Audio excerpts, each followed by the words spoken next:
Okay, this is Professor Bishwas from Computer Science Department, IIT Bombay.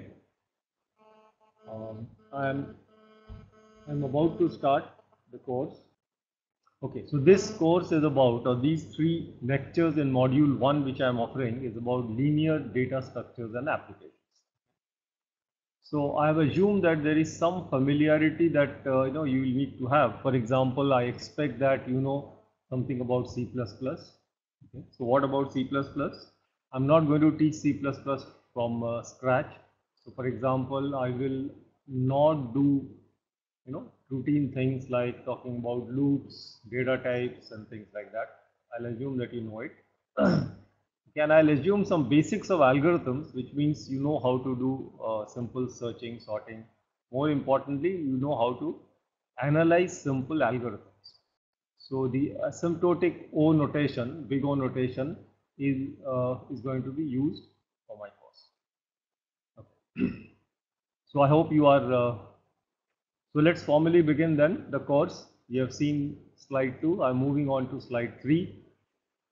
This basically says why data structures are very important for anyone doing programming. Okay. So though we will be doing toy problems sort of in the course, because we have very little time to develop full-fledged applications. However, you can observe the bullets 2 and 3, which say basically that people have discovered many interesting data structures over a period of time. Okay.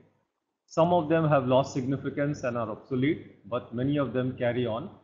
And in this course, we'll be looking at those data structures that have survived and have found use in many different applications. So eventually, once you have done this module and done some practice, interest of this material will be in designing applications, more importantly in choosing data structures. Okay. So choice of data structures is intimately connected with choosing an algorithm also. They go hand in hand.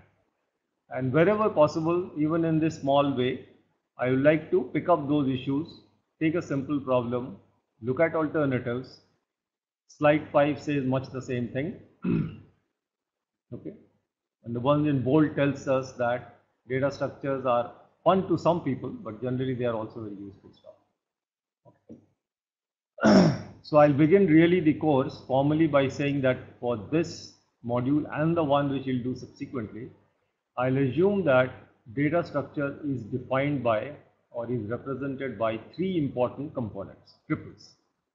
First, we must have a large set of values, okay, which are important for the application in which we are working. Secondly, the values must be from a known type world. So here I'll give an example later. Okay, the types could be built-in types of a language like C++. The types could also be things that we will introduce in the course. So a matrix type, your type, my type, whatever you want, whatever application. Okay, so our type will also have to follow these 3 things. We must have a large set of values, hopefully. We must have a type which is well defined. And most importantly, or not the least importantly, is that we must define very clearly the operations that can be done on this universe of values belonging to the data type that we have chosen. So 3 things, and I'll reinforce this whenever I need to. I'll move on. So here is the first example just to substantiate what I said. For us, the data structure could be illustrated by many different types of C++. I've chosen a simple one, which is called unsigned short. So there are many equivalent ones: signed short, signed int, unsigned int, long, long, long, and so on. This is one data type. So the data type now comes with lot of sort of bundled information. For example, on my machine, unsigned short or short type is only of 2 bytes. 2 bytes means exactly 16 bits. So 16 bits are given to represent unsigned numbers. Unsigned numbers have the characteristic that they start with 0, which is the smallest value, and they go to the largest value which is possible in that data type. Clearly, since there are only 16 bits, the ranges of integers that we can model using short is 0 as the smallest number and 2 to the power 16 minus 1 as the largest number. So observe, as soon as you define a data type, the range of values are fixed. no value beyond 0 to 216 minus 1 is representable as unsigned short. Okay. There is a name for the type short, in this case type. In this case it is unsigned short, and you can see a list of operations are given which are mostly covering all the important operations that you can use to operate over unsigned short.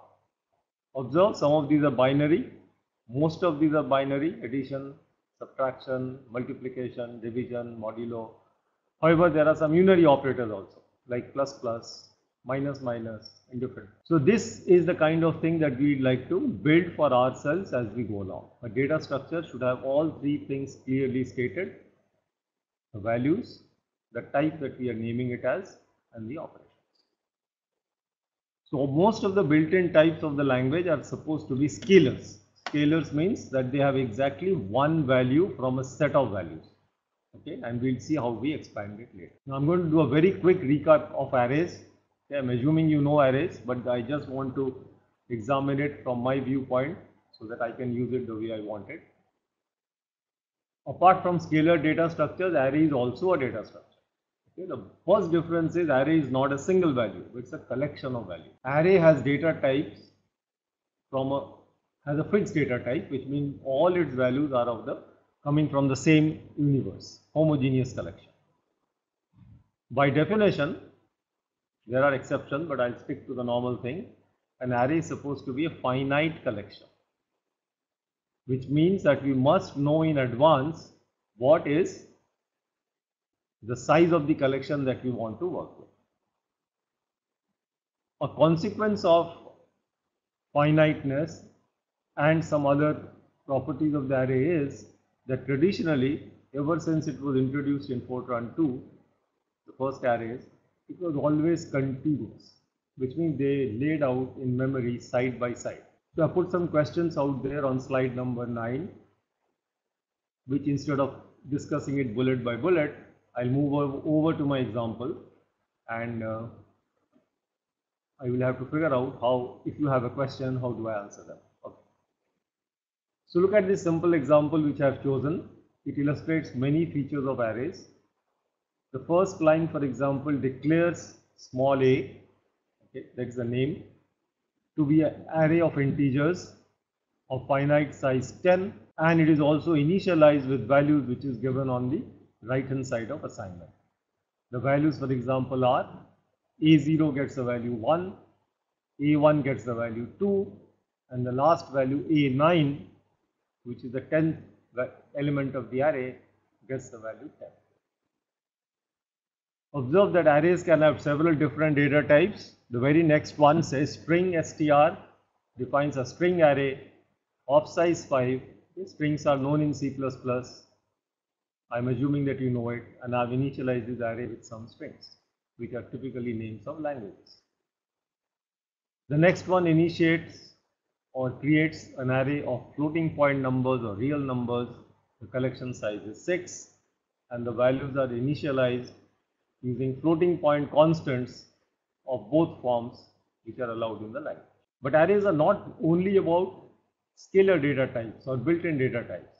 The next one, for example, which says triple COORD5, supposed to define an array named CO. Collection size is 5, and its elements are of a type called triple. Okay. Triple are typically 3-value entities. So clearly this array would not be declared as valid unless we go and define a class named triple, which will allow objects of type triple to be created. So I have to create my own class triple, give a definition, and then I can create an array of objects of type triple. So arrays can be created over R objects also. The next ones I'm going to skip, but it shows that array can be an array of pointers also. But since I'm not doing pointers now, I'll skip. Okay. And the remaining part of the remaining few lines are actually using a function and trying to. So the next one, if you have not heard, I'll just summarize what I said in the slide. We are showing how an integer array can be declared and initialized. Our string array can be declared and initialized. Our floating point array can be declared. How an array of my type, which is triple, can be initialized. array of pointers and so on. The next slide I'm going to skip. There is not too much. It only shows how you can do input output. For reading, you read into the locations a of I, where I varies as you want. Similarly, for displaying or printing, you can write out the ith element of the array by routinely moving I and running down the entire array. Okay, so this is a very quick recap, I know, but that's all that I need to move ahead with doing some problem solving. The next one I skip. In whichever implementation you have, if you run my program or a similar program, you will see kind of things that I have shown out there. This is the output of the program if things were running fine. Okay, 2-3 small things with arrays before I move on. So this is all about C++ and arrays. Okay, this may not be true for other languages. So when you refer to array location a of I, the question is, what happens if I is not a valid index of the array? What do I mean? Suppose I declare an integer array of size 10, int a10, initialize it with appropriate values, which are 0 to whatever, and then I access the array element a of 0, which is fine, a of 5, which is fine, a of 9, which is fine. But what if I access a of 100? So the point is, I have declared array with indices 0 to 9 and I will access 100, or I access a to the a of minus 100. Okay. The point is, what do I expect? So the problem with C++ language is, or it's not a problem, it's a decision of the language designers, that array accesses out of the range of the declared indices would not be considered as a compile time error. Why? Because compiler does not check for it at all. You can write a of I and put any value of I. The compiler will produce an array reference, go to a location and try and pick it up, and therefore undesirable things may happen, which is what the second bullet says. So if by going to or trying to index an array with an element with an index which is way outside your range, it is possible that you have landed into somebody else's area, and therefore you could get a thing called segmentation fault. So you can check it out, those of you who are curious. For example, you can try this, write a small loop for I equals 0 to say 9, I equals 0, I less than 10. You can access a from anywhere to anywhere and see what happens. You will probably see, depending on the OS you use, something similar to what I have said. So we in IIT Bombay use only open source software. So our bread and butter C++ compiler is G++, which is there somewhere at the bottom of the slide, and I'm very comfortable with it. If you use Windows software, then you'll have to check out whether the messages are similar to what I'm saying or not. It may not be. But the point with C++ is, it's the language designer's decision that array references will not be checked at compile time, as a result of which either the user checks it himself or herself by putting an appropriate if then else condition, or it will produce a runtime error if you go beyond your. So this is all about arrays. If anybody has a quick question on arrays, I can take it up. Just to check whether you are able to hear me out or anything, can I have some question from one of you participants somewhere? So any question, technical or otherwise, about the audio video reception, the quality, hearing and so on. Okay, so there is a question I can see, I'll repeat that. So from GCK, the question is there a limit on the size of the array? Okay, so it's not a good thing to do, but I'll put that as a question itself.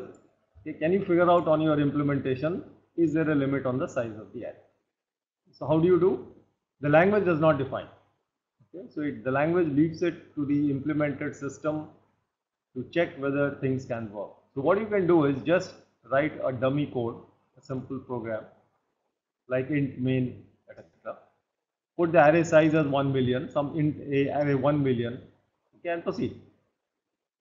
You can keep doing this. There could be, if there is a problem of a size somewhere, either the compiler or the runtime system will tell you, sorry, this cannot be compiled or executed.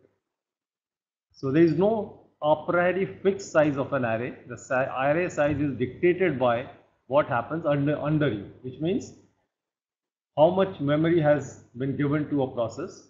That memory decides the amount of the size of array you can create, one or more. Okay, there is another question, I'll take this up also. Is string data type in C++? Okay, it all depends on how pure answer you want. String is a data type in C++, but it's not a native data type. Okay? So some smart person has implemented a library, and once you do hash include string, that library gets pulled in, and then you can use string as if it's a built-in data type. And I'm going to talk a little about it, not today, but maybe in lecture 2, which we'll have on the next week, where I talk about pointers and strings in much more detailed manner. So string is a data type for us as far as we are concerned, because we are going to utilize it. Okay, so just to check out whether this interface is working or not. So if you do this, so something like this you can write string s, provided what I have written above is not at all visible clearly. Let me write more slowly. So this is hash, then I write include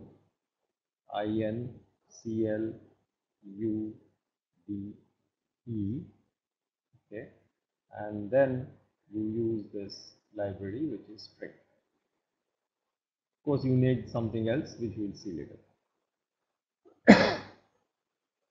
So to answer the question and move out of question mode, the point is yes, string for us, for the purpose of the course, unless you are very technically interested in know what it is a data type for us, but we need to borrow it from whoever has implemented and made it available. It's a part of the standard C++ package. So with this small background of arrays, which is essentially not a part of this course as I planned it, but to take you along with me, I enter now this data structure called a linear list. This is a fairly formally defined data structure. See the way it's defined. We know that list is a collection of elements, okay, but it need not be an array. A list is independent of the representation. So list will comprise of some finite collection, say n elements. Okay. Here I have used x1 to xn as the named elements of the list. The most important criteria of a linear list is what it writes below, that the elements are ordered by position, not values, not sorted. Okay. So the first element of the list, the second element of the list, third element of the list, and the last element of the list. So observe that the first element does not have anything before it, being first. The last element has nothing following it. But every other element in a linear list has exactly one predecessor, one before, and exactly one successor, one after. So for xi minus 1 is the unique predecessor of the ith element, and xi plus 1 is a unique successor. So that's all. It's a linear collection of elements in which there is a total ordering among the elements in the list. That's why it is linear. So with this simple description, I move on. I have already said this. Now look at only this part of it. That an array is one way of implementing a linear list, and we are going to see in this course primarily other ways of implementing linear lists.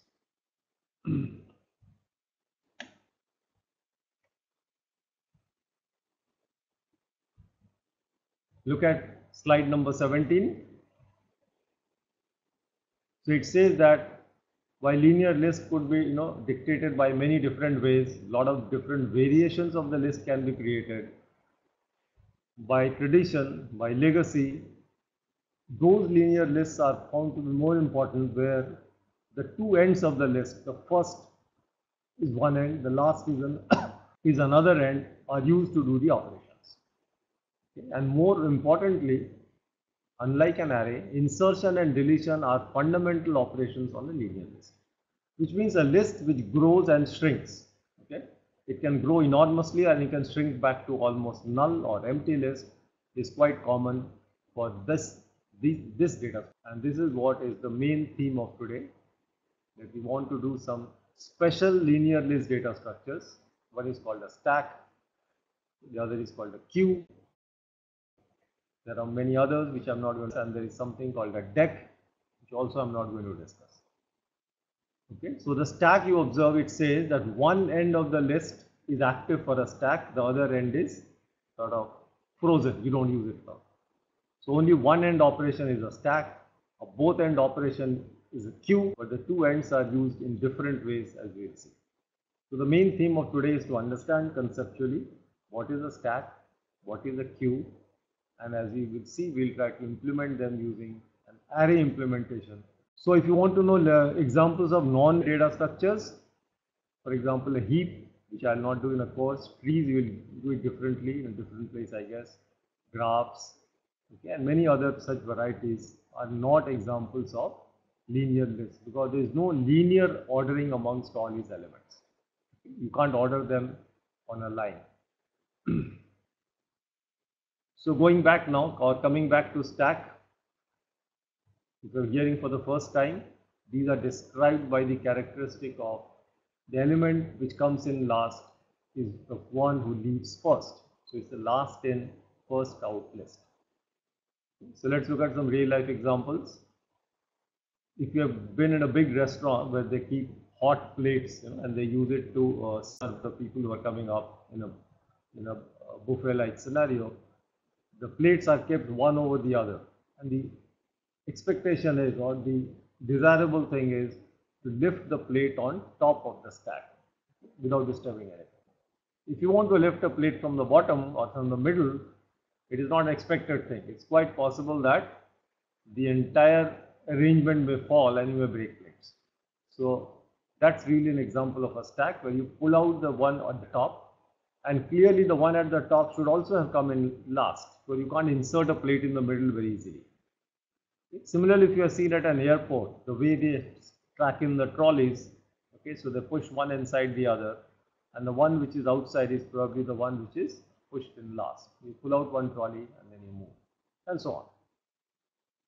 So a stack is characterized by an organization in which the element who joins last is the one who leaves first. So LIFO is one word description of this data structure. Now stack is a linear list, which means it's a linear collection. Stack should have a first element, a last element, and so on.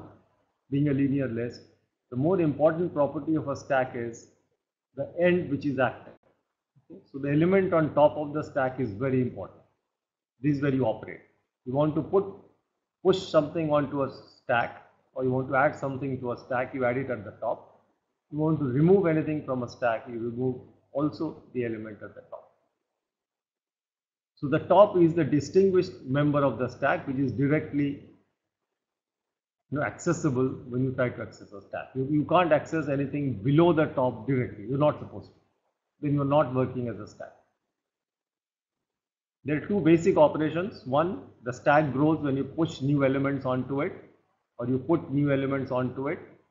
Stack people call it a push. If you want to describe a stack, I have an existing stack. I have an element over which the stack is built. I take the element and push it on top of the stack.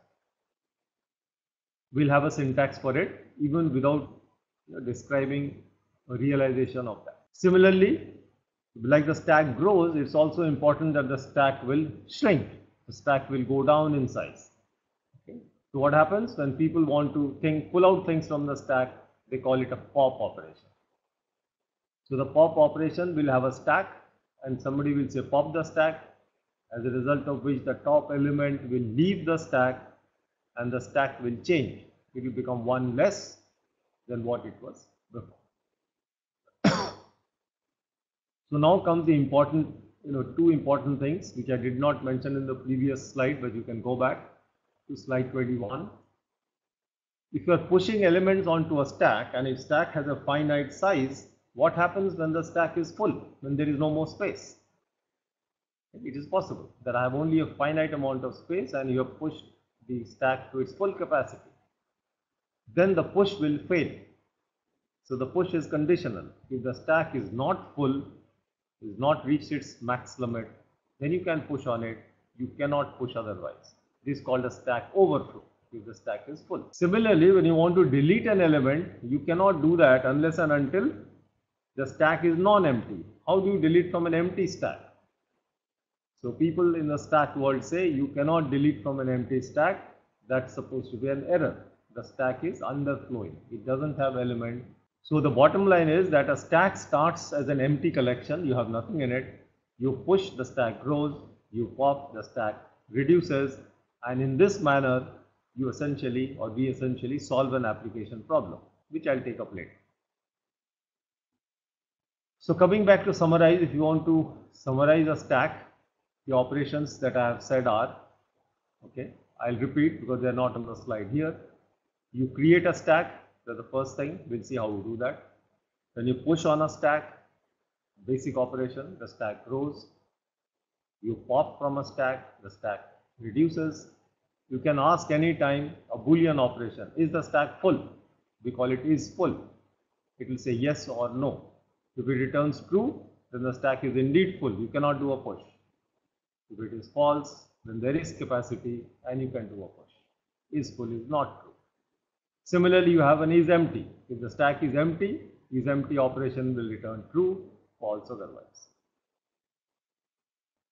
Many designers have asked for a special operation called a peek. Peek is like peeping into something. So peeking into a stack says that I want to look at the top element. I cannot anyway see anything below it. But I don't want to pop it. I want to have a look what the top is, and then I'll decide, or we will decide, do I want to do a pop, do I want to do a push, or something else.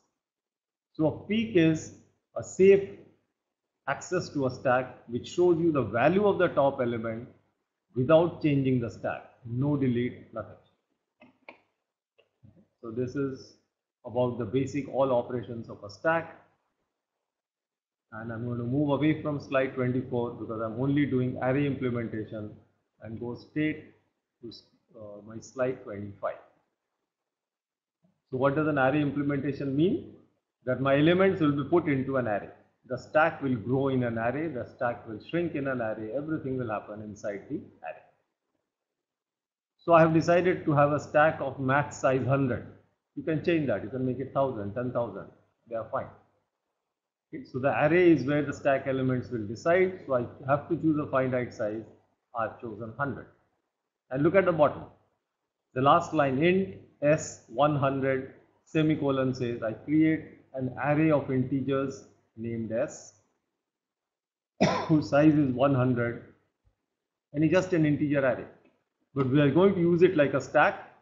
So we will build the machinery so that this integer array exactly behaves like a stack and supports only those 5-6 operations on which a stack is utilized or operated. The next one says that I now need to create a feel of a stack which is something more than just the 100 elements of the array. So we observe that as elements are added, the stack will grow. Okay? And the elements are in the stack. So what is an empty stack? Can I say that a stack which has some, which is uninitialized, which has some garbage values, is just an empty stack? The answer is no. A stack without a top is not definable. So what we do is we define a top of the stack, and since elements are going to come in the various index positions of the array, we will say my stack is empty by saying my top, which is an index, is -1. Okay? So there is no capital S -1. This is not a valid index in a conceptual sense. So we say my index is -1 or top is -1, and this is an empty stack. If I want to access an element on top of the stack, we will do capital S and access the top element from the stack, or TOS I have said. So S bracket TOS is the actual top of the stack, is what we want to do. So that's what it says. So I initialize, I use a separate variable called top. Now this is the constraint, as you can see. I have 100 element array, capital S, as one part of a stack definition, and I need another data member to designate the top element. So I'll have to use an integer index top, which is what I have done. So let's move on and see how it looks like in the next slide. So I go to slide 27. Now this is the visual picture. So look at the picture and ignore the English above it. Int S capital 100 shows that there is an array S0 to S99 and I have put all 0 values in it. Okay. It is by choice. You could put some other values. But this does not define a stack. The stack is defined by using another int top which is set to -1. So the point is that if top is -1, then this denotes my stack to be empty. There is nothing in the stack. If top is a valid index, anything between 0 and 99, then that is the top element on the stack. This is what we will see in a short while.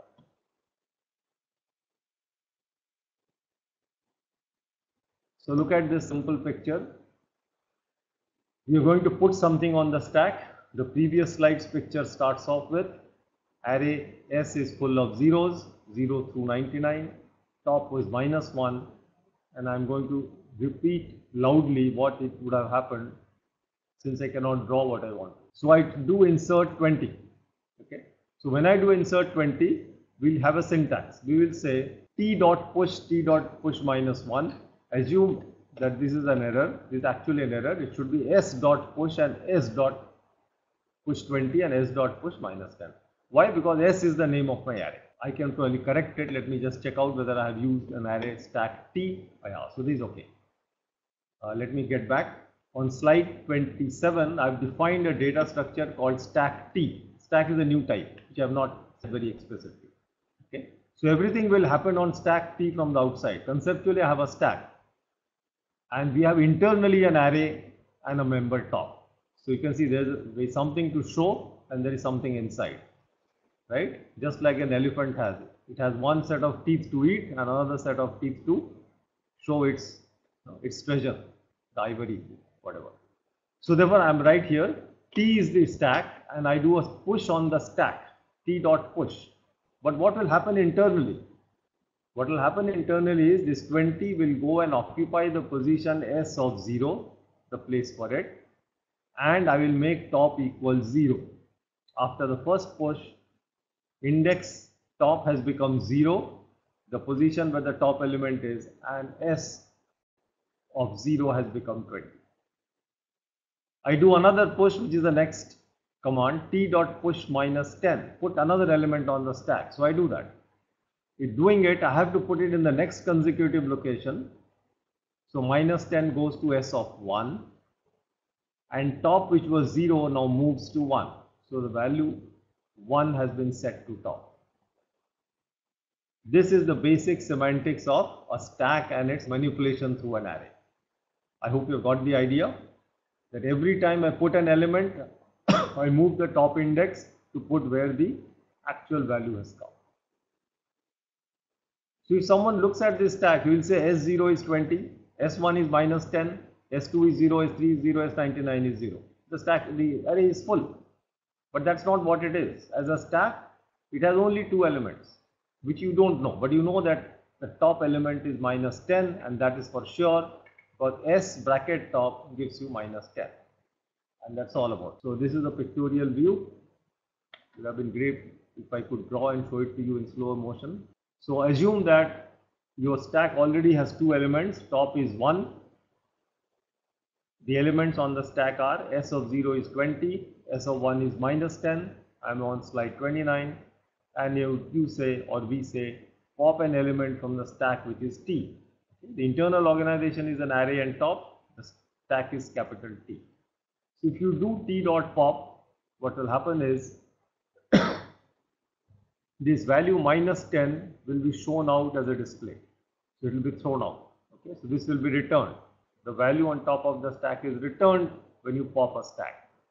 But that's not enough. The top has moved. You have the current top is now 20 because the -10 has vanished. So what do?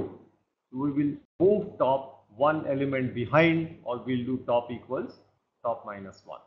So once you do that, top points to 0, element value 20.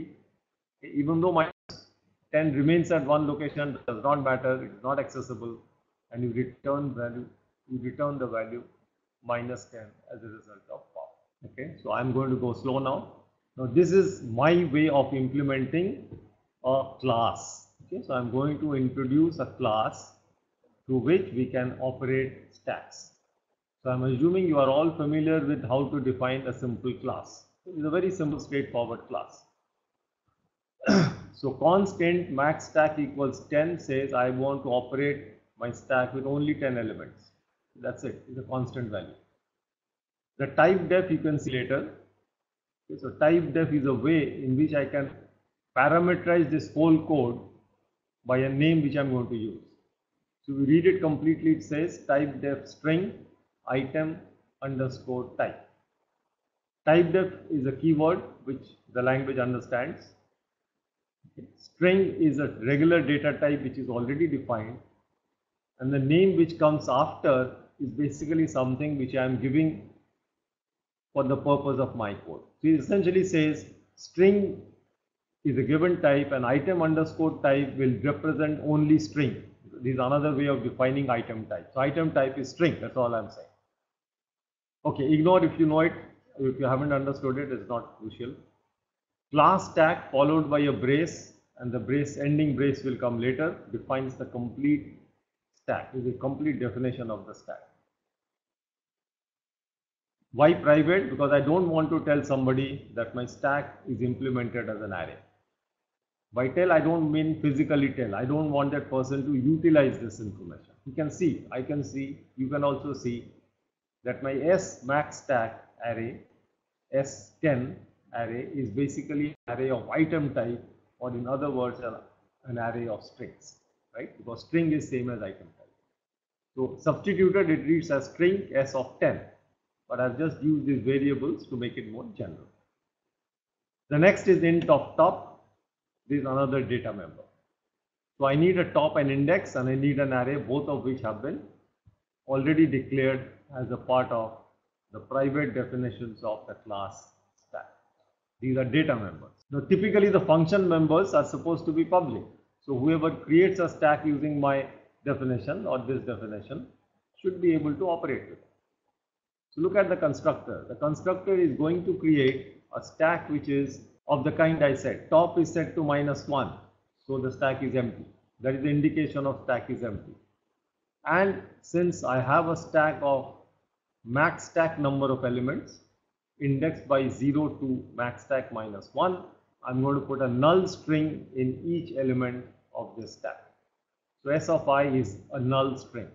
Why null string? Because it's a decent safe initialization. It's a stack of strings, and I'm going to put the null string everywhere as a default. So observe, the next is the most fundamental operation on a stack, which is a push. They are all inside the definition of the class stack. I have not left the scope of definition. This says push is the name of the operation. It returns void. It doesn't return anything.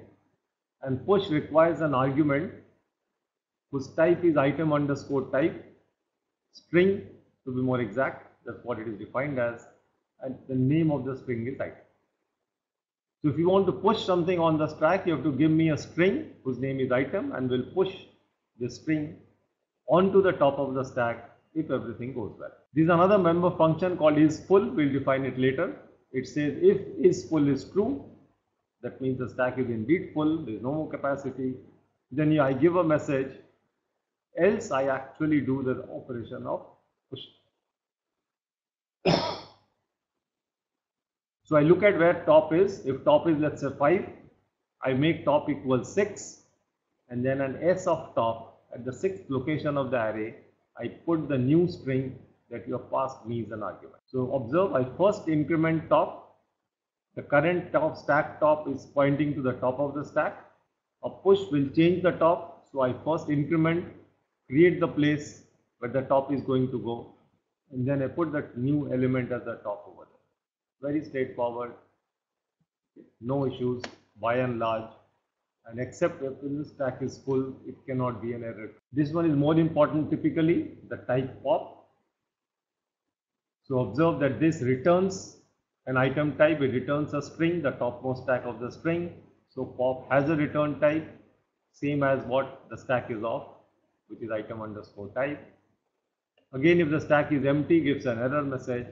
Else, It first copies the element on top of the stack into the element which is to be returned, name is ELM, sets top back by -1. So clearly if it is empty, which means top was already -1, you will never make it -2. This fellow will make sure.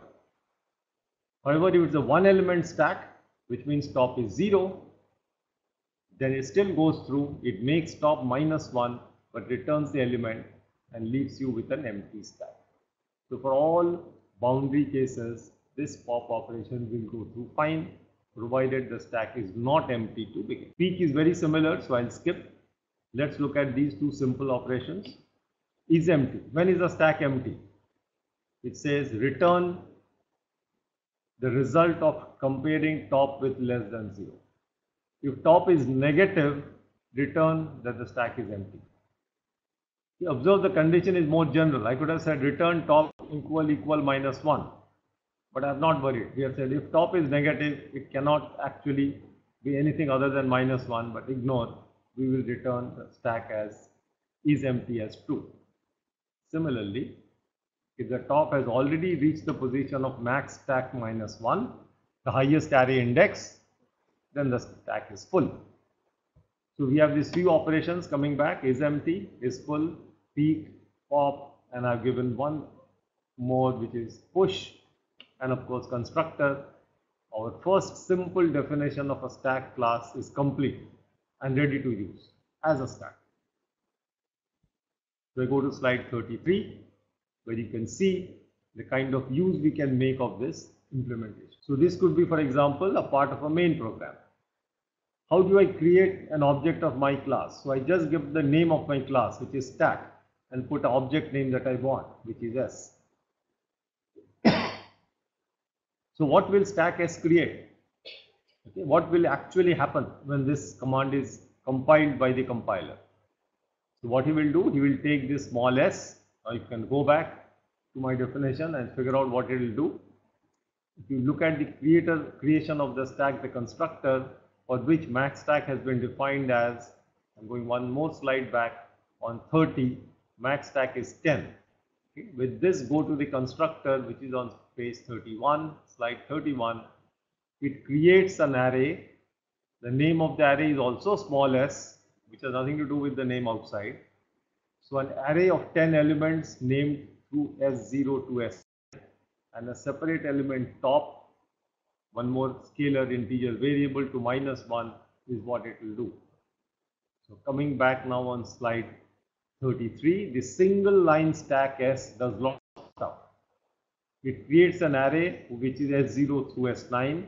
It creates a top, and both of these will access it by inside S. Right? So S dot S of 0 refers to the 0th element on the array S inside the stack S. S dot top will talk about the value of the data member top inside stack S. So using this name S, I can access the array or I can access the top, whichever I want. So the single stack S command has created the right array implementation of a stack S. Subsequently, this while loop is a very common way of writing things. If you don't know how many strings you want to give, suppose I want to give 5 strings or 500 strings or 5000 strings, I can just write in C++ like this. It's a very popular way of writing. So while scene greater than str, the while loop will execute till there is a string to read. When there is no string to read, the end of the file occurs. This is false and the while loop is quit. So you can give as many number of strings you want, all of them will get pushed into the stack S. However, we know the stack has a size of 10. So after the 10th element, the 11th element will keep saying stack. That is part of the implementation. Because max stack is 10, this scene greater than str cannot execute for more than 10 times. Okay. So basically there will be a problem of stack overflow. Then the next while loop basically checks if the stack is empty or not. If it is not empty, then he shows you the value at top of the stack and then it deletes it, pops it. And this loop will entire execution will empty out the stack and you will come out with an empty stack. This would have also displayed the stack from the last element to the first element by showing you the top element through peek, deleting it, showing the next top, deleting it, showing the next top, and you will see the elements of the stack, okay, in the LIFO order once you have put it. But if this code goes through, then our stack machinery is working. Why? Because we have checked constructor to the first statement, stack S. We have checked push to the while loop body. We have checked is empty by virtue of the condition of the while loop. We have tested for peek. We have tested for pop. And push in turn will make sure that is full is also operational. So all the 4, 5, 6 member functions, including the constructor, will get. So before I go to the template class, I think I would have already been talking for about an hour. So maybe if you have any quick questions. Okay, so somebody has asked, I think Kamala has asked, please use C code for discussion.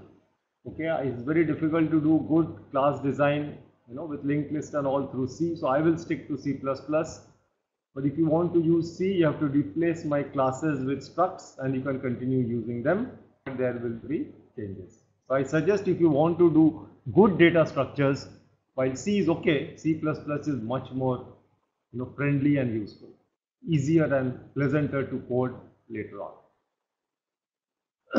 Okay, kindly, what are the current research topic in data structures? Okay, the current research topics in data structures are for new applications. Okay, so there is no fixed thing. You think of a new application and a new need for a data structure comes.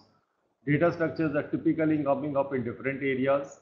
Okay, for example, graphics, image processing people have their own kinds of data structures.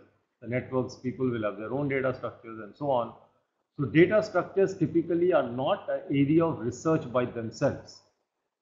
They are a means to solve a research problem elsewhere. So you do research in a certain area and then you discover a data structure which solves that problem.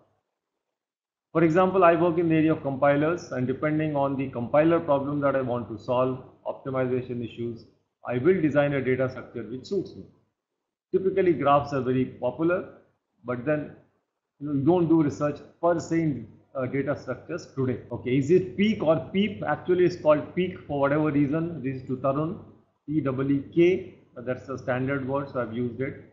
Its function is more like peeping, but it's not a peeping Tom because you are genuinely allowing him to look at the top of the element, right? It's not by accident, it's by design. So they call it a peek. Okay, what are the example of stacks? I'm going to do a lot of examples. There are many examples, so I'll not cut it short now. Okay, stacks and queues are heavily used in systems programming almost all over. Stacks are used, for example, in compilers. Stacks are used in operating systems. When you do a function call, you can't translate if you don't have a stack. Queues are used in operating systems. Queues are used in many other applications and so on.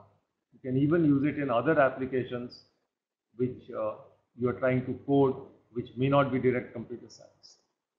Okay, so there will be a lot of applications of stacks and queues. I'll probably throw some light today before the end of the lecture. Okay, so I think I've answered many of the questions. Applications of queue and stack. Okay, what is CRR and is this same as cout or not? Oh, I wish I had my pad to explain. Okay, so it's like this. If you know Unix, this makes a lot of sense. If you don't, then I'll still try to explain. So in the Unix Linux system, every process, which means every running program, has 3 defined channels for interaction. One is the scene that you see. Scene is for input. When the program wants to read in values from outside, you use scene, right? Whereas when you use cout, when you want to throw the value back on as an output to the as output of the program. Where do you use CRR? As the name suggests, it is primarily meant to display error messages from a program. Unfortunately, all the 3 are by default mapped to the screen. So basically, when you key in values, you actually key in values from the keyboard, which are flashed on the screen and then goes to the program. When you do cout, the values of the variables are displayed on the screen. When you do CRR, even then the values are displayed on the screen. So what is the difference? The difference is they need not be thrown back to the screen. If you know a bit of shell programming, very basic, I can take an executable program, take its input from a file, produce its output to another file, and produce its error messages to yet another file. Okay, so that the three channels are completely separate, they don't clutter each other. So I don't see anything on my screen because I've used files. So CERR is best used to display error messages from any executable program if it was written properly. For example, if you do a compiler, you run the compiler G++, okay, the error messages and the output all come on the same screen and they can clutter you. But if you redirect the error message, then you will get it on a separate screen. So a small summary, maybe when my pad starts working today or the next time, I'll be able to write and show you the difference between Cout and CERR, and how if you know both, you can make your life much more comfortable. So CERR, believe me, is definitely useful when you write. Okay, example of user data type somebody has asked. So for example, what I'm doing as stack is a user defined data type right now. I'm developing it slowly. Somebody has asked a question, what happens if the array uses the memory space exceeding its limit when that memory space is used by some other process? Is this related with segmentation fault? Okay, this is a question by DANI from TCE. So when the array basically, so I need again for a simplistic description, that every process is given an area, a footprint in memory under which he must work. Okay. However, when the program is running, a program can make any access to any part of the memory. It's the operating system's job to ensure that any memory access made outside the memory given to the user is basically a serious fault. Okay, it's like this. Suppose I want to, buy something. I am supposed to pull out my purse and pay money. Yeah, I should not pull out my neighbor's purse and pay. That's not allowed, right? So similarly, it's a memory in which I can do whatever I want, and that is decided by the OS. He'll give you MBs or whatever, KBs of memory, typically large enough MBs. So normally you will never run out of memory. However, I'm sure you are done programming. You know that you can write infinite loops. The program keeps executing and can actually create a lot of problems in which it creates or goes beyond its allotted memory. So segmentation fault means that you have accessed a memory segment which was not allocated to you. Whom you have interfered with does not matter.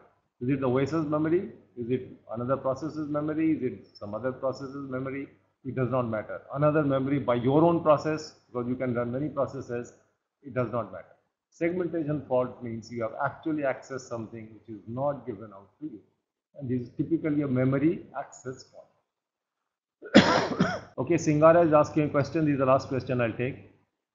He or she is saying you said accessing array of bound is an error on part of the language designer. No, it's not what I'm saying. Again, let me correct.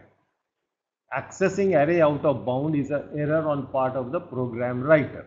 Okay, but the designer can take a stand. The designer can say to people like us who are implementers that you have to ensure that any memory access outside the declared memory should be a compile time error.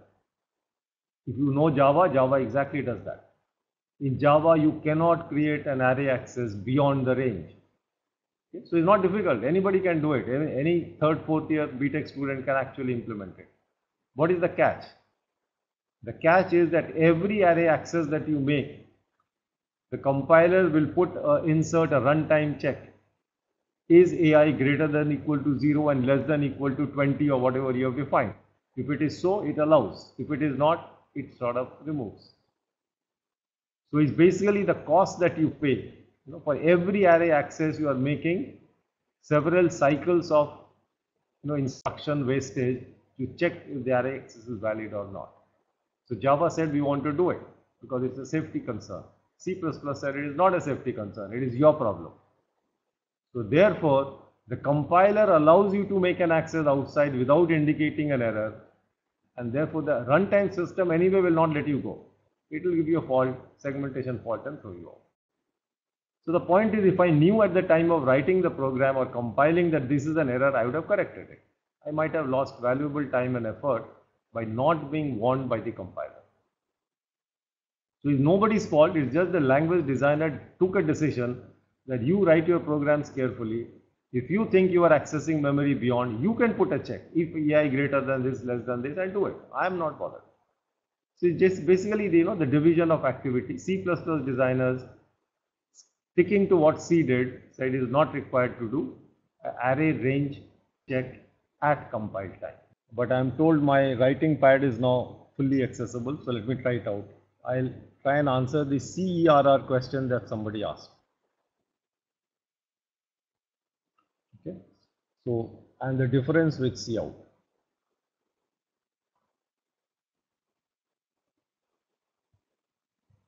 I feel more comfortable with this because I can see what I am doing. Okay, I'm sure the sharpness can be increased. Fine.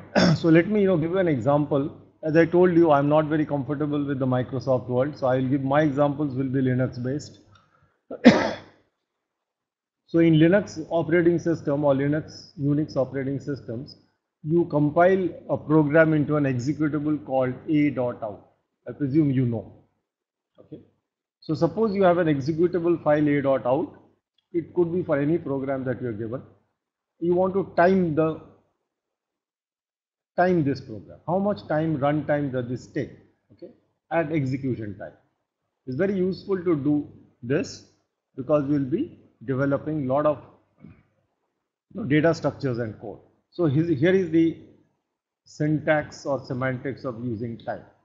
So you write time, okay, and usually you write a.out, the program to which you monitor, right? So if you do this, time is the name of the command which times. What will it time? The second executable, the second parameter, which is the executable program. So a.out is running under supervision of time, and time will give you some numbers. So the result of this could be like this. So it will give you USR some time, 00 some real some time, hour, second, minutes, and it will give you something called sys and some time. It will be like this, 0 hour, maybe 1 minute, maybe 22 seconds, whatever, something like this. And it will also give you the output of a.out. Output of the program a.out, because a.out produces some output. Okay, all of this is coming on the screen. For example, let's say I am not interested in a.out, but I'm actually interested in only USR, the timing of that a.out. So here, if you know things well, if you did this, okay, if you understand, great. If you don't too much bother. Is a.out. Now you can do something like 2 greater than a file name, okay, and then something like greater than out. Okay, don't worry if you don't understand. All I'm trying to say is that this ERR or 2 greater than, these are typically linked with CERR. This greater than is linked with Cout. So what is happening is there are 2 outputs over here. One is the output of the time command, which is USR real sys time. The other is output of a.out, which is all on the screen. I don't want to see them together. So time is written in such a way that the output of time comes on the error channel. So this is through CERR, and the output is basically its output channel. Okay, so time is displaying through Cout the output of a.out, and in some sense displaying its own output through error. Okay, so it's good to have both these channels, CERR for displaying error messages of a program. In this case, of course, it is not an error message, and Cout for genuine output. Maybe if I get more occasions, I'll explain this. But basically, it's good as a programmer to know that I can separate out my error messages from the genuine output messages, and it makes life fairly comfortable. Okay, so before I motivate that, let me give you a small discussion on what is coming up. Okay, some of you may know this. So the motivation for the next part is a very distinctive feature of C++, which is not there in C, and that's the reason why I prefer C. So let's see what I'm trying to say. Suppose as an application, I want a stack of integers. Okay. I also want to define a stack of floating point numbers, floats. And like I did the first time, I also want a stack of strings. Okay, so I want 3 different stacks. Why? Because the elements are different. The data types, the values that they will hold are different. Okay. How can I use my earlier design? What did I do in my earlier design? If you look back, I had a class stack. Okay, it's similar to struct stack if you are working in the C world. Now this class stack somewhere had a type def string, and I put something, I had used item type.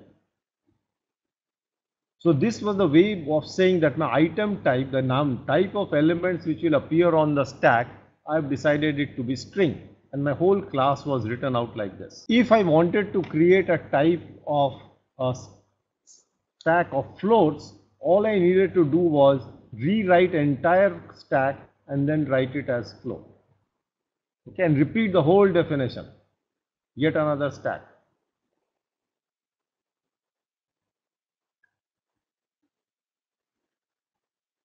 But then you cannot define 2 stacks, so maybe I'll call it stack float or something. I have to give it a new name. Okay, this is the C type reuse typically of existing code. So you define item type as string, pull out a stack. Next time you copy paste stack, change string to float, change the name stack to something else, and then rewrite it. The third time you can do it over integers. So effectively I have to copy paste class stack. What I need to change? I need to change the name, number 1. I need to change this thing which is 2, and look in the body if any other changes are required. And then I'll have 3 definitions of 3 names of stacks, and all of this will get ready. C++ people said this is a very frequently required operation. We don't want this. We want a different mechanism through which, so here is, let's say, my class definition. If you have not seen this before, be slow, there is no great hurry. So C++ use something called a template class definition. This is what I'm going to open up.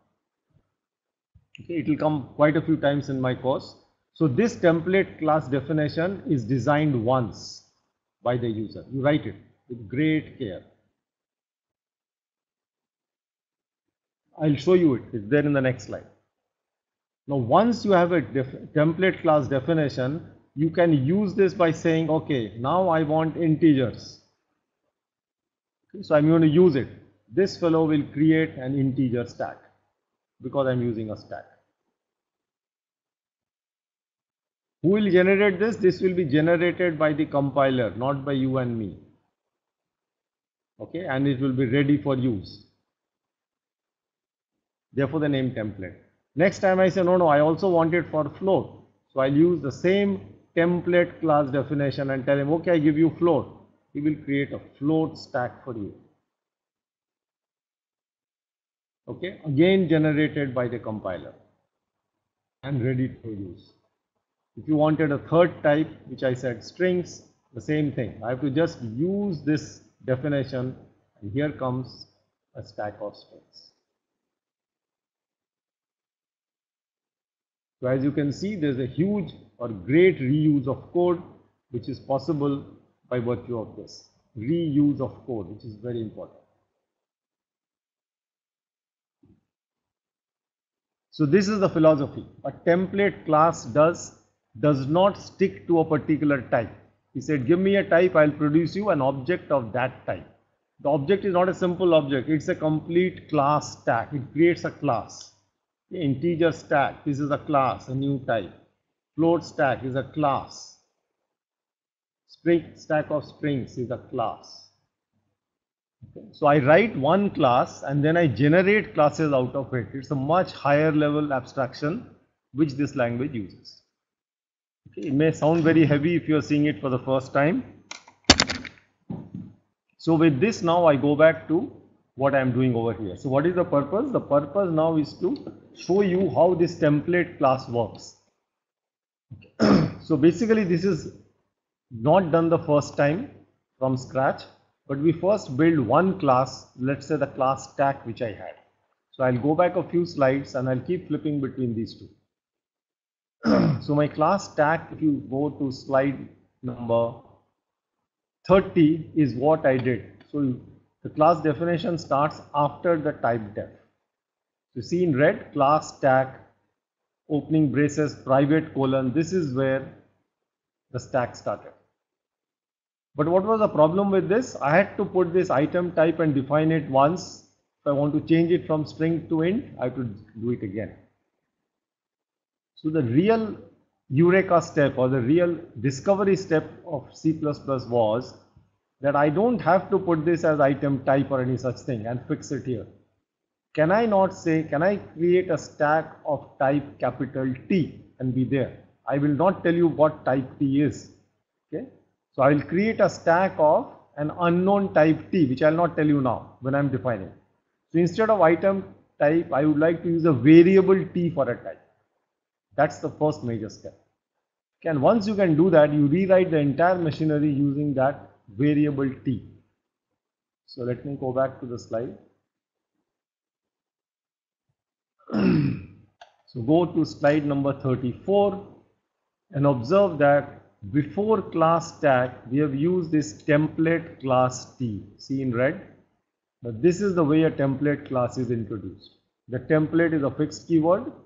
The angular braces are put after it, and depending on how many parameters I want to abstract, I have to put those type variables. So I've used class T, I could have used class T, class U, class X, whatever. For our application, we need one class. So this is saying I'm creating not a normal class, but a template class, and my variable of type is capital T. Okay? And then I write class stack and continue. Now look at the private declaration. Earlier we said it was int s of max stack or string s of max stack or item type s of max stack. Now we are going to say in the same T, okay, unknown T. So this will create an array s max stack of type T, which we don't know at the time of writing, and I don't care. Okay. Observe that the constructor says stack and it says top equal to -1. That's all. It does not try to initialize the elements. Why? Because I don't know T, right? If it's integer, I'll initialize with 0. If it's a car stack, I may initialize with a single blank. If it's a string stack, I may initialize with a null string. Floating point, I may initialize with something else. So since the initialized value depends on the type, and I don't know the type, I don't want to initialize. I just set top equals -1, which means the stack is empty. Then keep saying void push T item. Now I don't know what type T is. It may be integer, string, float, whatever. So I say it is type T. Be happy with it. The rest of the code, observe, is completely independent of T. Because this is just trying to see how to increment top, how to put a value over there. So long as item is of the right kind, there is no issue. So really speaking, in push only one change, capital T. In the declaration of the type is become capital T. Only two changes you have seen so far. Look at pop.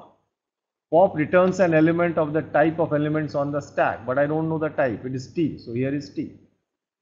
What is the type of element? Capital T. I don't know. I don't want to change it. Okay. And then look at peak, capital T. So I'm going to create now a template stack from which stacks will be created, and I'm going to show you that in a short while. Okay. And then bool is empty is full. There is something else coming over here which I'll come back a little later.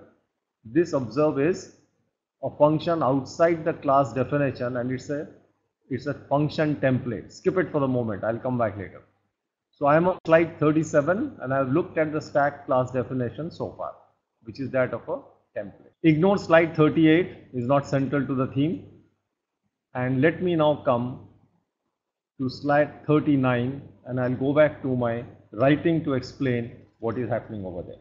Okay, so I'm trying to define a very general purpose stack, which is a stack, which is a template class. I'll borrow the basic definition. So we used these words, template, class, capital T, okay.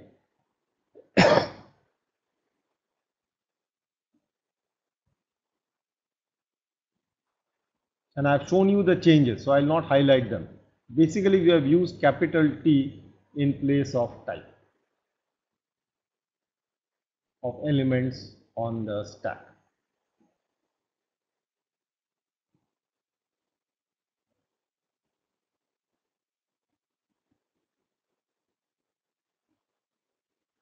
The template class is only something like a pattern. It does not do anything unless you do something more.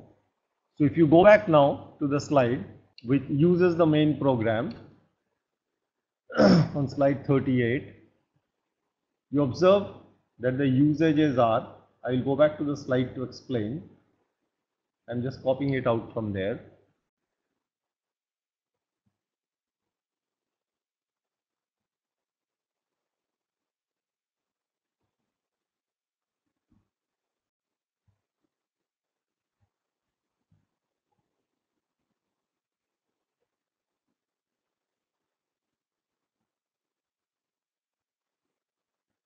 So let me come back. So I have just added something else also. These are the declarations which you write as a user program. Okay, I'll explain one, the other should be clear. So when you use the first one, stack, angular bracket open, int, okay, angular bracket closed, s1, what happens? At this point is the compiler which is working. The compiler opens the template. Okay, or compiler uses the template definition, which is this.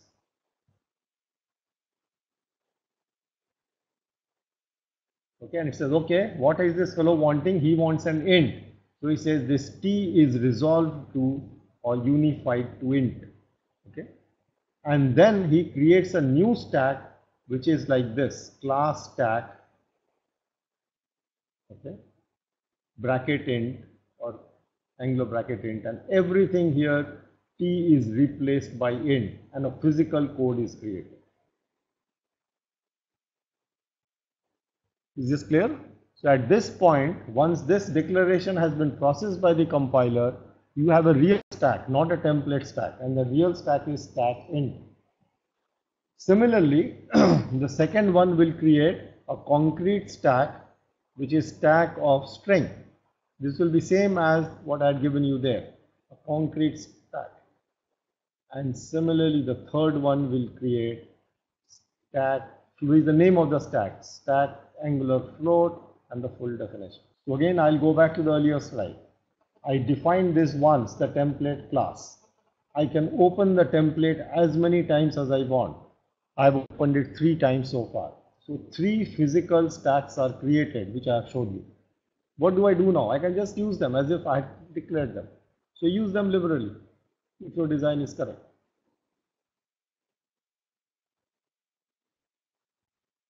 What does it mean? So I can take this S1, I can do a push over it. This, remember, is an integer stack. So I can do this, it will go through. No issues. Push function from stack integer is created and goes through. I can do s2.push QEEE. Okay, this is a common string. All of us know. This will also go through, but this will be added to stack S2. I can take the stack S3 and I can push for element that it's supposed to expect 2.45. So the first one I can keep pushing integers, it will go through because S1 is a stack of integers. Okay. S2 is a stack of strings, so something like this, strings will go through. S3 is a stack of floats, so floats will go through any number. You can keep doing this. You can do S1.pop to get out elements. You can do S2.peek to figure out what is on top of S2, or you can do S3.isEmpty to figure out if the stack is empty or not. Okay. All of these are ready. So coming back, why I did this? Because I know the application that I'm going to give you later, and I'll explain it in a very brief while. which is use of stacks. Okay, don't ask me the full detail. I'll do that later in expression evaluation.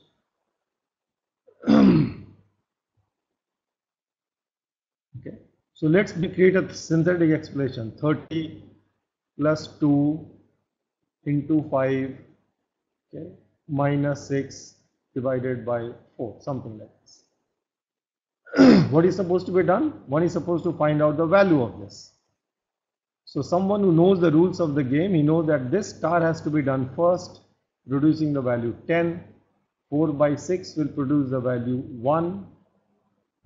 Okay, so this will become 30 plus 10, 40 minus 2. The answer is 38. And then the calculation mistake, ignore it.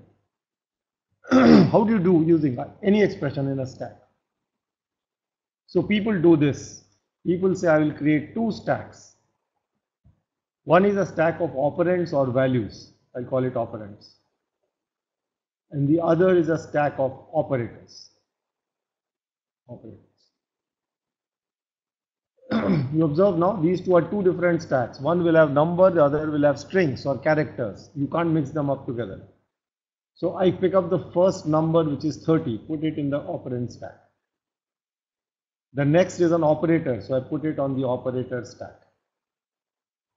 The next is the number 2, so I put it on the value stack. Next is star, so I put it on the operator star, because I'm just stacking. Okay, and then comes 5, so I put it on the operand stack. I've reached here. After this, I get this strange operator, which is the subtraction operator. So people know that subtraction is less important than multiplication. Multiplication is more important than addition, so I stack. Once I get an operator which is less important, I don't stack. I do some activity. What do? I pop this and I pop 2 operands. So I'll do 5 into 2 or 2 into 5. Okay, so I get a new value stack which becomes now 30. Observe, I pop 2 and 5. I pop the operator star. I produced a new value 10. I put it over here. And my operator stack becomes plus. Now they will say, okay, what about the minus? It's still hanging out. This flow has not been processed. Okay, now they will say minus is less important than plus. So please evaluate plus also. The result will be 40 and an empty stack, and then it continues. Okay, so I don't want to give you the full method, but it gives you an idea that behind every program that you write, every expression that you write, somebody is using multiple stacks to evaluate the expression. Okay, so this is one of the very popular example of a stack. And to do this, I need to create different stacks or stacks of different types. In C++, I can just write one template definition and create any type of stack out of it. That is the great advantage. Okay. So let me return back to my slides. So I'm going to skip material I've already covered. So all this up to 41 I skip, and then I come to the data structure Q. Okay, so now I come to Q. The general theory of Q I have given out there. I'm going to short circuit it so that I can speed up a little bit. So Q is a linear based data structure, so I'll not too much worry about details. The point is that Q is a first in, first out data structure. What does it mean? Just like we stand in a queue in the bus stop or a railway station or in a shopping mall or wherever, is the same natural thing happening in computer. So I'm also going to explain very, very quickly a queue using an array. So suppose I choose some 10 elements. I'm not going to show all. Let me call this array itself as Q, in which my elements which come in will reside. Now, as you know, in real life, Q has 2 active ends.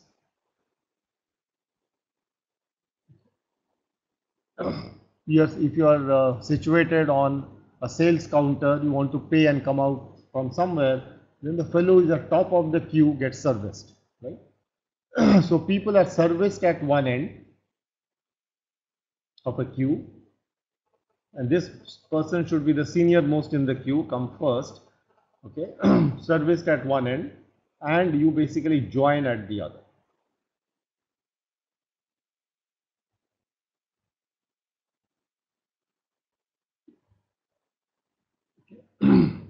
Small example.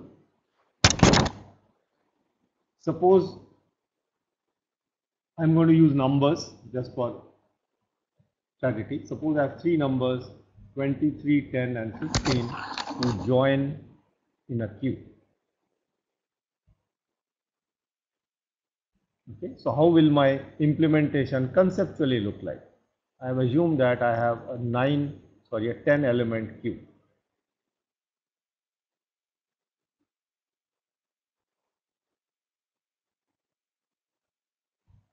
So this is my queue, denoted by the array capital Q. So what happens?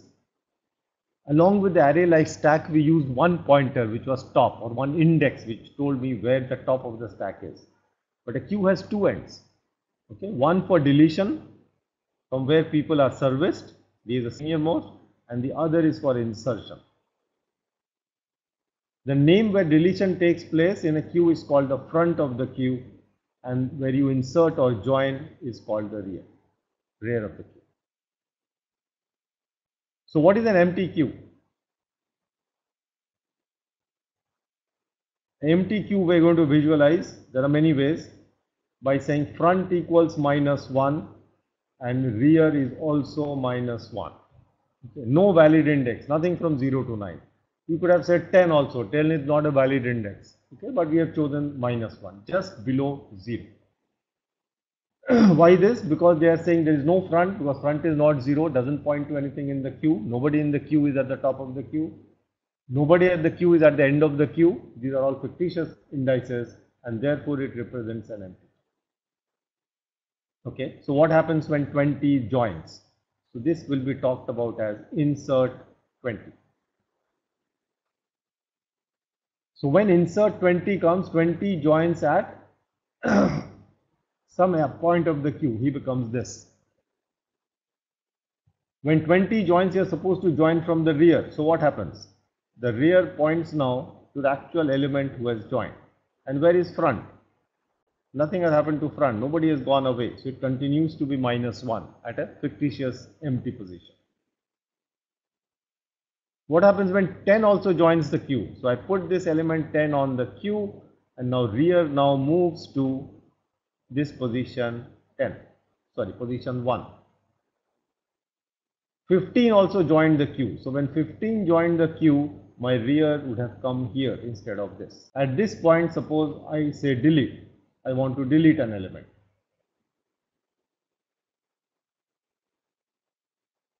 Since I want to delete, only the first element can go. He is standing in the queue for a long time. So the new scenario is, after the delete, of course 20 remains here. In array you can't really wish it away. It will be there. But the front will now point here after the deletion. Okay, and the rear will point here.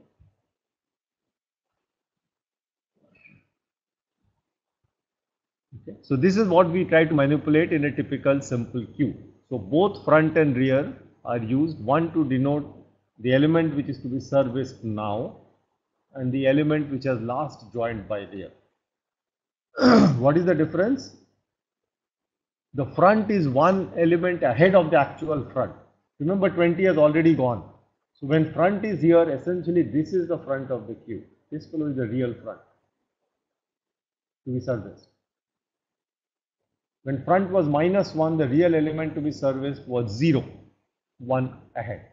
So front is 1 behind, and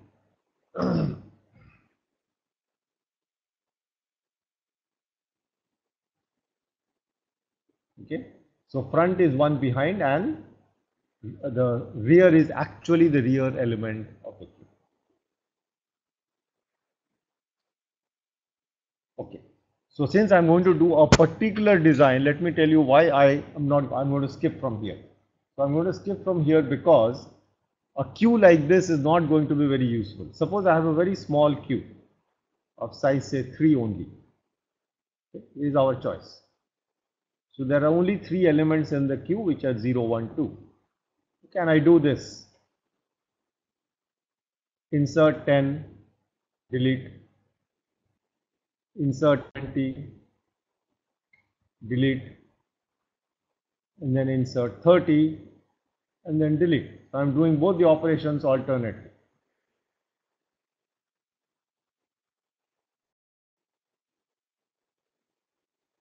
Okay. What would be the situation of the queue? So the empty queue was, I'll use F for front -1, R for rear -1. This was a starting point, an empty queue. So here's a question for you. What exactly will happen after all these 6 operations has gone through? Of course, 10 came first, should have sat here, 20 should have sat here, 30 should have sat here, okay, in 0, 1, 2. But since there were 3 deletes and 3 inserts, what is the value of F and what is the value of R? The first insert will make the value of R equals 0. The second insert makes it 1. I'm just following the inserts. The third insert makes it 2. Okay. So therefore R's value becomes 2. What is happening to front? Front started with -1. This delete made the front 0. This delete make the front 1. And this delete make the front 2. So front equals 2. Okay. So at this point, if you look at it, really speaking, this is not a correct way of looking at this. Really speaking, there is no element on the queue, no element on the queue, no element on the queue, and both front and rear are pointing here. Okay.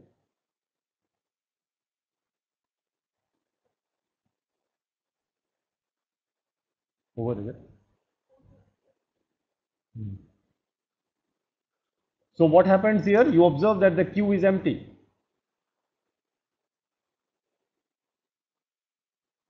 Why is the queue empty? Because after rear you cannot insert any element. There is no 3 element here. There is no index 3.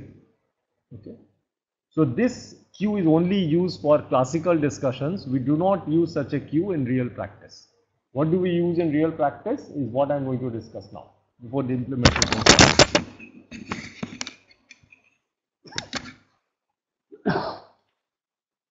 So what people say is that a much smarter way to implement an array-based queue is to use a circular queue. If you have not seen this before, see it carefully. I will continue with a 3-element circular queue.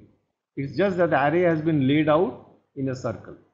So these are the positions 0, 1 and 2. Okay. So what will happen is, if I use my earlier 6 operations,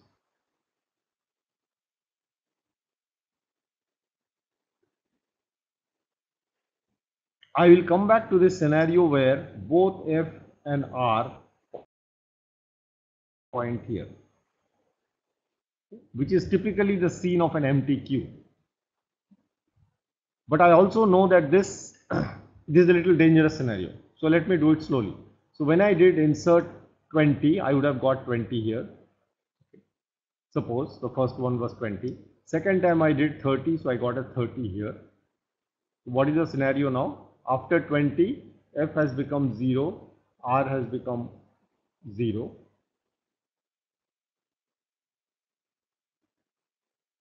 Let me correct this. I think I should give you the operation. I am jumping steps. I should not do that. So here is insert 20. Here is delete. Okay. And here is insert. These are all conceptual. So the actual functions, this may not work. 30 followed by delete. So let's see slowly what will happen. So I'll draw the circular queue slowly. So here is my first circular queue. 0, 1 and 2. F and R were both -1. Now F remains -1, but R becomes 0 and the number 20 gets in here. Once you delete, after the deletion, what will happen? F will also become 0 and R will become 0 okay, and you will get an empty queue because 20 has gone. The scenario for this is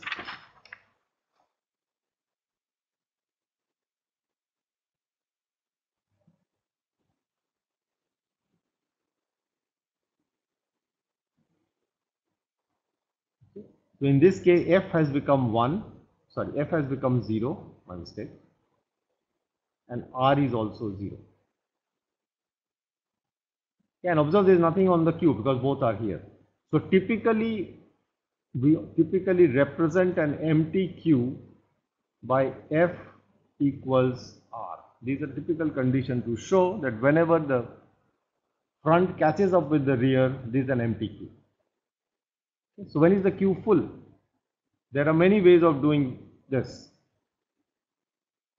What people do is they will say, since it's a circular queue, please do not fill up fully. Okay, so suppose this was a scenario. So this is my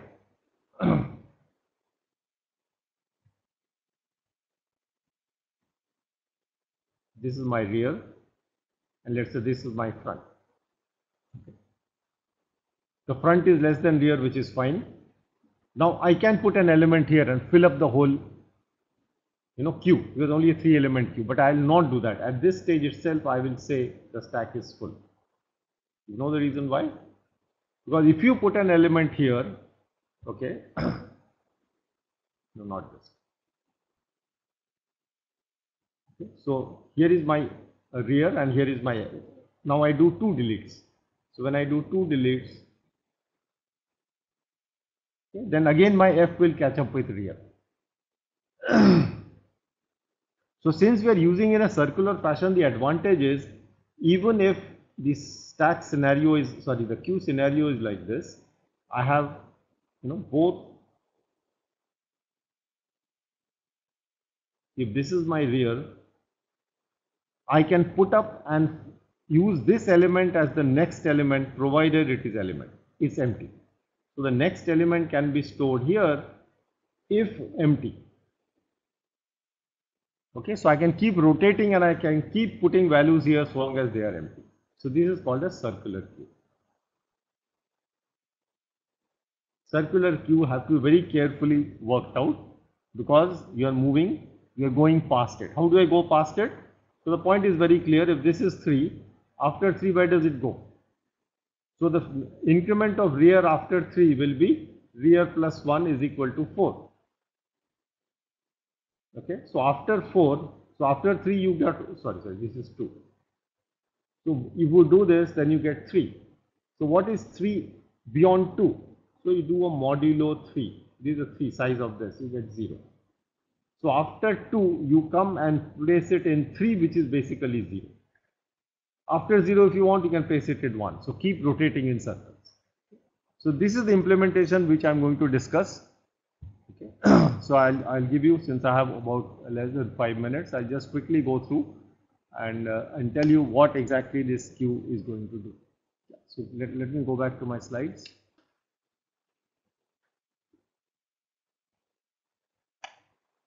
Okay, so I'm going to skip this because I've done all of this. Please read it carefully and tell me if there is a problem now or later. Okay, so the slide, for example, 45 in slow motion is showing you why we are choosing certain values of front and rear. 46, 47 are similar. I've already done it. Okay. So these are the pseudocodes, not really in any language, on slide 48, which talks about how do you handle an array queue. Okay, but this is not circular. So observe that you want to insert on slide 48, then rear plus plus, move the rear pointer one step behind, and then put the new element there, and your insert is over. If you want to delete, since front is 1 before the actual front, first increment front, and then delete. Remove that. Queue is full, figure out if rear has reached the last max stack. If queue is empty, I've given you some conditions.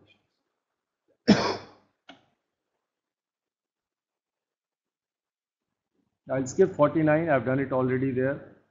Read at leisure, I'll treat it as notes, both slides 50, okay, and the slides 52. 52 is an interesting slide where in slow motion I have shown you how the array works in a circular manner.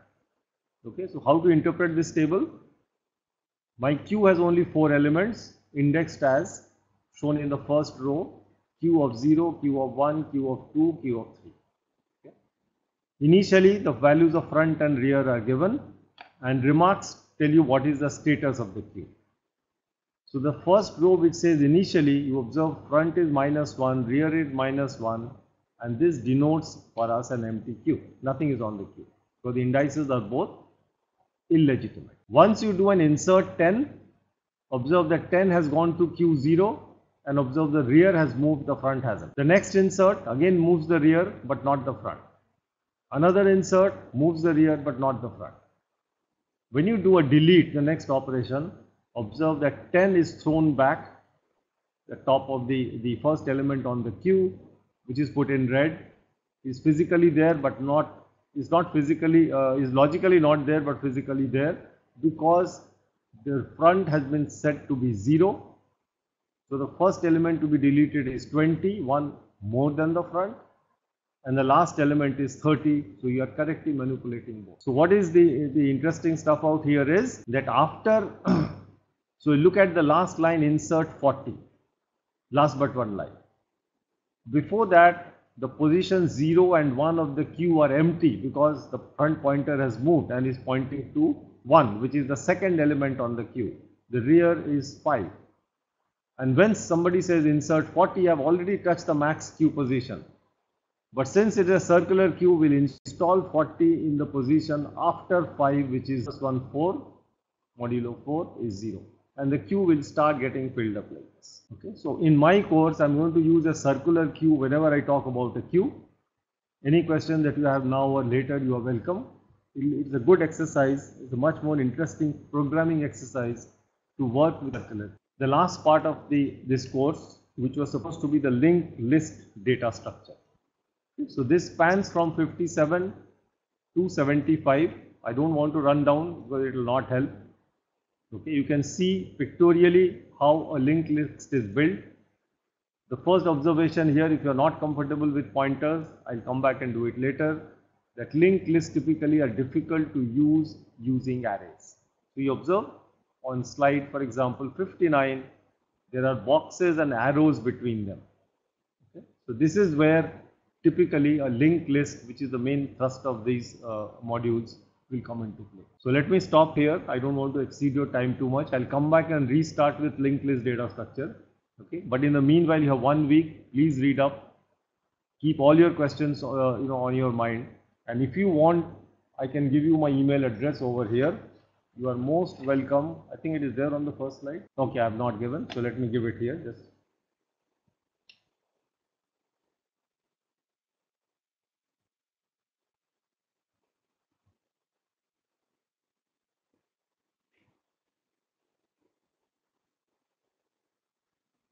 Here is it. If you have any doubts on the slides or the notes which I keep passing, you can send mails to me. But please use. So I'll take this question which somebody has asked. Linked list is having memory access in different locations. Will this reduce performance when compared to array, which is having control? This is really a big question, and hopefully by the middle of lecture 2, we'll have some answers. Okay, but the answers are not uniform. Because really speaking, in real life, you do not have perfect situations. So we will see examples on the second module where people use a mix of linked list and arrays, and you try and use and capitalize on the powers of both.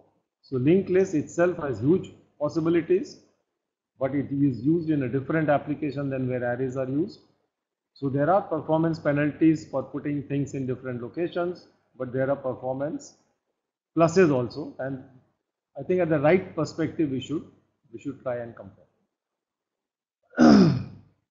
So let me say, somebody has said that most students are from the 3rd semester, which is good, but then I think if you are sticking to data structures in a serious manner, then C will not help. I can switch back to C, but I'll have to give up a lot of good things which you should know.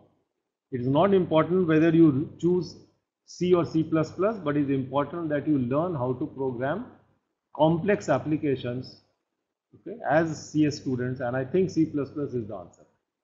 Okay. So if you have C questions, you can pass them to me. I'll answer them offhand. But I would strongly advocate you to use C++ because my module 2 cannot be done with C. It will be very, very suboptimal. Okay. However, I'm not going to use too many high features of C++, no derived classes, nothing like that. Okay. So they will be basic bread and butter C++, which are by and large superset of C. But there are features which I really want you to learn to do good programming. Typically for data structures. For programming course, you don't need all of that. But for data structures, you do need powerful language mechanisms. Okay, so I'll stop here. Please read up linear list, the linked list discussions conceptual at the end. Okay, I've also set up a quiz question which probably your organizers will conduct it for you. Do it and do feel free to send me feedback. Okay, thank you. See you next time.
you.